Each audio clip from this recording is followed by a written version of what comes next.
বিসমিল্লাহির রহমানির রহিম। সকল প্রশংসা আল্লাহর, সকল ক্ষমতার মালিক আল্লাহ মহান। আসসালামু আলাইকুম আমার প্রাণ প্রিয় সকল আপনজন, কেমন আছেন? আমি আপনাদেরই সামান্য একজন কান্তাপা আবারও চলে আসলাম। জুম্মা মোবারকবাদ। আজকে হচ্ছে 16/1/2026 সাল। আল্লাহর নামে কাজ শুরু করলাম। আমি আমার আল্লাহর ঘরে সালাম ও দোয়া পৌঁছে দিলাম।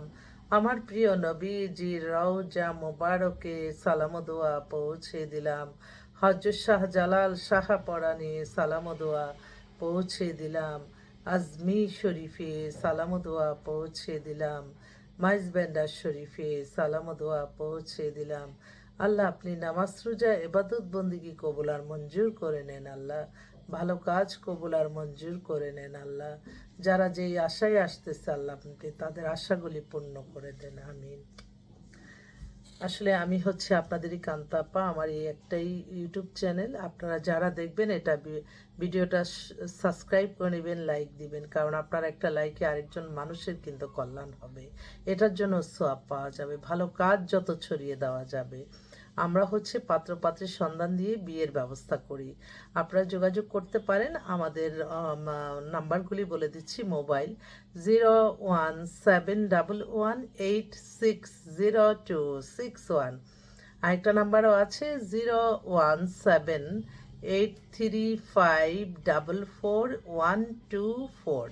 আজকেও প্রথম আলোতে আমার বিজ্ঞাপন আছে, আপনারা দেখবেন। প্রথম আলো লাস্ট কলামে এক শিল্পপতি মেয়ে, engineer, 99 date of birth, height 5 feet 5, অনেক বিশাল গ্রুপ অফ কোম্পানির মালিক, এক নামেই চিনে। ওর জন্য একটা শিল্পপতি ছেলে চাচ্ছে, সেজন্য আমরা বিজ্ঞাপন দিয়ে দিই। তো আমার কথা হচ্ছে, এই বিয়ে শাদীর কাজ কিন্তু এমন একটা ব্যাপার যে দুই পক্ষ পছন্দ না হলে হবে না। আপনারা কিন্তু চাইতে দুনিয়াটাই চাইয়া ফেলেন, তখন কিন্তু আমাদের মিলাতে কষ্ট হয়। আর এবং এর চেয়ে অনেক কষ্টের কাজ মনে পৃথিবীতে কিছু নাই। তারপরেও মানুষকে খুশি করা। তো অনেকে বিয়ে হয়ে গেল যে, আপা মানে পছন্দ না হলে তো কাবিন হইতো না, কিন্তু বলে যে না, আর একটু বেটার দিলে হয়তো আপনাকে এই এই পর্বগুলি থাকে। মানুষ যে মানে মানুষের এটা আল্লাহর তরফ থেকে কিনা, মানুষের চাহিদার শেষ নাই। তবে আমি দেখছি যত বিয়ে শাদিতে যাই, যারা হ্যাপি, তারা যারাই একটু ছাড় দিছে তারাই হ্যাপি। আমি এটা এটা আমার বলতেই হয়। তো আজকে আমাদের এখানে বেশ কিছু পাত্র পাত্রী আমাদের এখানে আসতেছে, আপনারাও আসতে পারেন। এখন আমি পাত্র আহ্বান করছি। এক বোন খুলনা থাকে। উনি হচ্ছে ওনার ভাইয়ের মেয়ের জন্য, উনি হচ্ছে ওসি, ওনার ভাইয়ের মেয়ের জন্য। ওনার ডেট অফ বার্থ 2003-এ, হাইট হচ্ছে 5 ফিট 4, বিবিএ করতেছে ফাইনাল ইয়ারে। আর ফাদার মধ্যবিত্ত পরিবার। মেয়েটা খুবই সুন্দর, এত সুন্দর, খুলনা শহরেই থাকে। তো এদিককার মেয়ে যদি কেউ চান, সুন্দরী মেয়ে, আপনারা একটু যোগাযোগ করবেন ইনশাল্লাহ। আর এছাড়াও আমাদের কাছে কিন্তু বেশ কিছু লম্বা মেয়ে আসছে আজকে আবার। একটা হচ্ছে 5 ফিট 10 লম্বা, মেয়েটা হচ্ছে এলএলবি করতেছে। ও ডেট অফ বার্থ 2000 সালে, বাবা বিজনেস করে, উত্তরাতে বাসা। ওরাও আজকে আসার কথা। আসলে লম্বা মেয়ে যদি চান আপনারা দেখতে পারেন। আরেকটা ভাই, ওনার মেয়েটা খুবই ইনোসেন্ট, সুন্দর দেখতে। ওনার মেয়ের ডেট অফ বার্থটা মনে হয় কম, ওনারা কাজলা থাকে। এখানে 5 তলা বাড়ি আছে, 2006-এ জন্ম, 5 ফিট 3 লম্বা। বাবা হচ্ছেন বিজনেস করে, কিশোরগঞ্জে দেশের বাড়ি, কেরানীগঞ্জ, সরি, কেরানীগঞ্জে দেশে বাড়ি। মেয়েটা সুন্দর দেখতে। মেয়েটা পড়ালেখা করতেছে অনার্সে। ওরাও আজকে আসার কথা। এছাড়া আরেকটা ছেলে, ও হচ্ছে ওর 94-এ ডেট অফ বার্থ, বিবিএমবিএ করা, ব্যাংকে আছে, একমাত্র সন্তান, বাবা মা দুজনই সরকারি চাকরিজীবী। খিলগাঁয়ে নিজস্ব ফ্ল্যাট আছে, ধানমন্ডিতেও আছে। খুবই ভদ্র একটা ছেলে। যদি একটু চাকরিজীবী মেয়ে চাচ্ছে, কারণ ফাদার মাদার দুজনেই চাকরি করতো, তো ওরা চাকরিজীবীটা পছন্দ। আচ্ছা, ঠিক আছে। আরেকটা ভাই, ও হচ্ছে ইটালি সিটিজেন, অবিবাহিত, কিন্তু বয়স হয়ে গেছে 42-43, দেখলে বোঝা যায় না। উনি মাস্টার্স করা। ওনাদের আবার কানাডাতেও বাড়ি আছে, ঢাকাতে 8 তলা বাড়ি আছে, টাওয়ার আছে, অনেক কিছু আছে। তো ওরা একটা চাচ্ছিল আপনার ভালো একটা মেয়ে, অবিবাহিত, 30-35-এর উপরে যাবে না, কারণ ওই যে একই কথা যে বাচ্চা কাচ্চা হবে না, আম, এই একটা ধারণা, কিন্তু প্রত্যেকটা মেয়েরই কিন্তু বাচ্চা হচ্ছে, এদের ধারণার থেকে এই জিনিসটা আসে, আমি দেখলাম। আরেকটা ভাই ও হচ্ছে ব্যাংকে আছে, ও date of birth 91, height 5 feet 10, ওদের মিরপুরে বাসা, ওরাও আজকে আসার কথা, আল্লাহ যদি মিলাই দেয় পাত্রী। তারপর আরেকটা বোন, ও হচ্ছে বিসিএস ফরেস্টে আছে, ওর 96-এ ডেট অফ বার্থ, হাইট হচ্ছে 5 ফিট 3, উজ্জ্বল শ্যামলা, ও আসবে, ওর জন্য একটা ভালো চাচ্ছে ছেলে।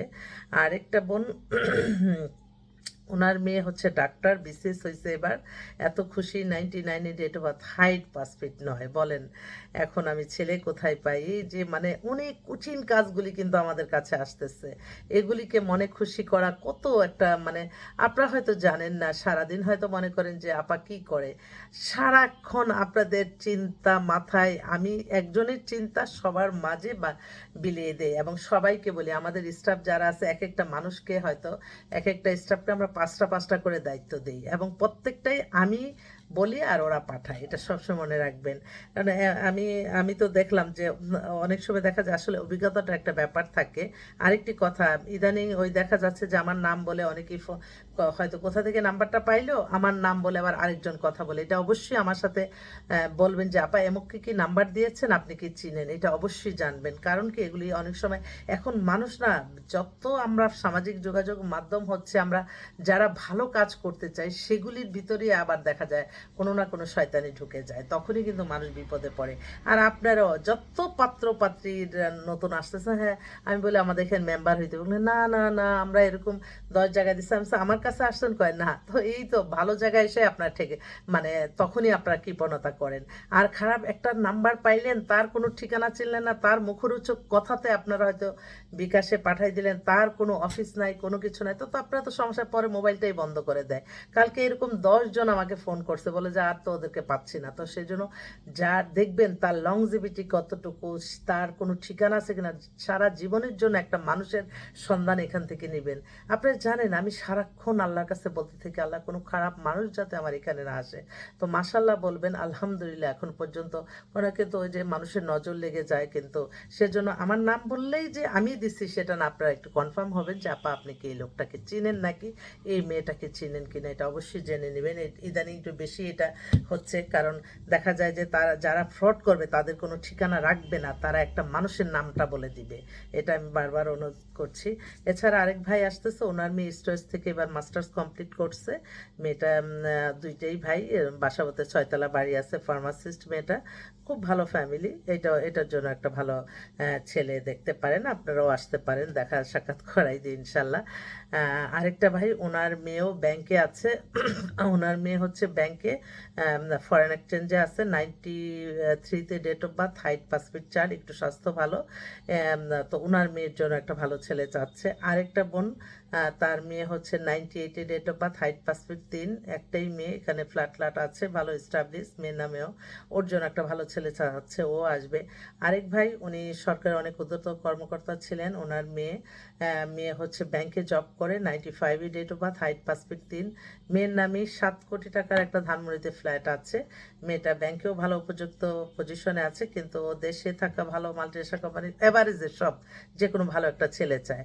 শুনেন, অনেক সময় ভালো ছেলেরা করে কি, হ্যাঁ ঠিক আছে আমরা সুন্দর সুন্দর সুন্দর, কিন্তু এখন মেয়েদেরকে কিন্তু বিয়ে শাদিতে যখন যাবেন আপনি পার্লারে সাজাবেন, তখন দেখবেন যে সবই সুন্দর। তো ওই মানুষ সুন্দর সুন্দরের পিছনে ছেলে সুন্দর সুন্দর, মেয়ে সুন্দর, সব কিছু মিলিয়ে আপনারা আত্মীয়তা করবেন। বিশেষ করে আমার ছেলেদেরকে আমি একটা কথাই বলতে চাই, তারা সুন্দরের পিছনে ঘুরে, পরে দেখা যায় বিয়ের পরে মেয়ের হয়তো সেই আর্থিক অবস্থা নাই, কিন্তু ওই ছেলেটার জন্য আমি গাড়ি বাড়ি দিয়ে করাইতে পারতাম। এটা কিন্তু একটা বড় সাপোর্ট। বর্তমানে কিন্তু টাকার মানে আল্লাহর পরেই টাকা, টাকা ছাড়া একটা সেকেন্ড চলা যায় না। তাই এটার দিকে একটু আমার ভাইদের একটু গুরুত্ব দিতে হবে, শুধু সুন্দরের পিছনে না ঘুরে। তো যাক, সবাই ভালো থাকবেন। তবে মেয়েরা মেয়েরা যতই বিত্তশালী হোক, আরেক বিত্তশালী চায়, শুধু শুধু আমাদের এটা আল্লাহর তরফ থেকে আসছে, এটা দোষ দিয়ে কোনো লাভ নাই।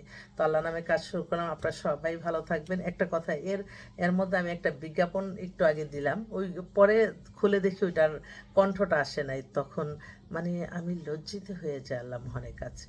হয়তো কোনো মানে ভালোর জন্য ওইখানে কয়েকটা কথা হয়তো ছিল, কোনো ক্ষতিগ্রস্ত এরকম প্রতিদিনই হয়। আল্লাহ যে কিভাবে আল্লাহ রহমত বরকত দেয় আমি কল্পনা করে পাই না। তো ওইটাও প্রায় ১০ মিনিট করছি। কিন্তু ওইটার আর কোনো আওয়াজ শুনতেছি না, খুলে দেখি। তখন আমি আল্লাহর কাছে এরকম প্রতিদিনই কোনো যেই ওয়ার্ডটা শুনলে বা একটা স কোনো কথার কারণে যদি বিপদে পড়ে যাই, আল্লাহ সেইভাবেই আমাকে মুক্ত করে। আমি প্রতিটা সময়, প্রতিটা ক্ষণ, প্রতিটা মুহূর্তে আমার আল্লাহর কাছে আমি লজ্জিত। সবাই দোয়া করবেন, মাশাআল্লাহ বলবেন। সবসময় মানুষের কল্যাণে থাকবেন। আমরা প্রত্যেকেই ভালো থাকবো।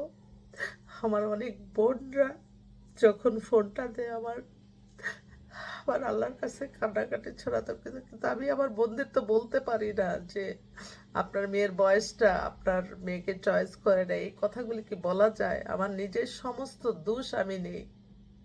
আমি বলি আমি দেখতেছি, আমি পাঠাচ্ছি, কি করব? কারণ দেখা যায় যে আমার বোনদের হয়তো যারা পছন্দ না করলে, কিন্তু ছেলেদের ক্ষেত্রে ভালো কোয়ালিফাইড হলে একটা ছেলের পিছনে আমি ৩০টা ৪০টা ৫০টা মেয়ে পেয়ে যায়, তখন তারা কিন্তু খুব সন্তুষ্ট। সারাদিন আমার ওই স্টাফরা বলে যায় একটা ছেলে আপনার কাছে কখনোই ফোন করতেছে না, সারাক্ষণ মেয়ের মারা, সারাক্ষণ এরা। তখন আমি বললাম যে আসলে বাস্তব যেটা, আসলে মেয়ের সংখ্যাটা একটু মনে হয় বেশি, ভালো ছেলের সংখ্যাটা কম। অনেক বেকার অসহায় অনেক পাত্র অ্যাভেলেবেল, ওগুলি তো আর কেউ বিয়ে করবে না, ওগুলি ওরা ওদের লেভেলের করবে। কিন্তু আমাদের কাছে যখন আসে মেয়েরা, এগুলি সব উচ্চবিত্ত পরিবারের, তারা চরিত্র এবং ইমান ঠিক রাখার জন্য, তাদের স্ট্যাটাস মেনটেনের জন্য তারা নর্মাল কোনো ছেলে চায় না। আর যেই ছেলেগুলি ওরা পছন্দ করে সেই ছেলেগুলি হয় বিবাহিত হয়ে গেছে, বা তাদের কোনো পছন্দ আছে, বা তাদের মানে সেই ছেলেগুলি হঠাৎ করে কোথাও যেয়ে বিয়ে করে আবার এই প্রবলেমেটিক হয়ে আসে। এটাই একটা সমস্যা। তো যাক, ভালো থাকবেন সবাই, দোয়া করবেন। আসসালামু আলাইকুম।